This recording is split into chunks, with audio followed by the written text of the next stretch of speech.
খুব অল্প সময়ের মধ্যে আপনারা জেনে যাবেন। সেটা হচ্ছে একটা মানুষ কতটুকু তেল কিনছে। আমরা আজই একটা পাইলট শুরু হতে যাচ্ছে, সেটা হচ্ছে ফুয়েলের জন্য একটা অ্যাপ তৈরি হচ্ছে, মানে ওই অ্যাপ ছাড়া কেউ ফুয়েল নিতে পারবেন না। তখন আপনি যেখানেই যান না কেন সেই অ্যাপ ওটা দেখিয়ে দেবে আপনি কতটুকু ফুয়েল নিয়েছেন। প্রত্যেকটা ভেহিক্যালের জন্য, প্রত্যেকের জন্য একটা নির্দিষ্ট পরিমাণ ফুয়েল বরাদ্দ থাকবে, তার যতটা প্রয়োজন হয়। সো আমি আপনার প্রশ্নের জবাব হচ্ছে এটা, যে মানুষ কতটা প্যানিক বাইং করছে বা স্টোর করছেন, নিয়ে আবার রেখে দিচ্ছেন, সেটা আমরা খুব অল্প সময়ের মধ্যে জেনে যাব। ম্যানেজমেন্টে যদি এরপর যদি দেখি যে না, আপনার কথা যদি দেখা যায়, আমি আবার এটাও বলছি, আমরা কিন্তু ঘাটতির কিছু মানে সরবরাহের কিছু ঘাটতির কথাও কিন্তু বলছি।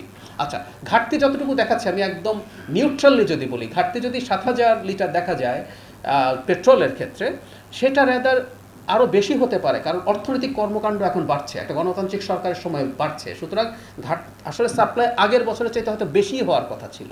সো আমি মানি যে ঘাটতির সংকট আছে, সাপ্লাইয়ের সংকট আছে, কিন্তু আমরা যখন একটা চালু করব, এটা পর্যায়ক্রমে খুব দ্রুতই আমরা চালু করে ফেলতে পারবো, তখন আসলে এই জিনিসটা আমরা ডিটেক্ট করতে পারবো।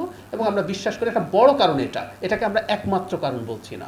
সরবরাহ কিছু সংকট আছে, সারা পৃথিবীতেই আছে। একটা হরমুজ স্ট্রেইট দিয়ে যদি 20% ফিউল যায় এবং এশিয়ার প্রায় 80% ওই স্ট্রেইট দিয়ে আসে, সুতরাং ওটা যখন ব্লকেডের মধ্যে থাকে, তখন খুব স্বাভাবিকভাবে সাপ্লাইয়েরও কিছুটা ক্রাইসিস হতেই পারে।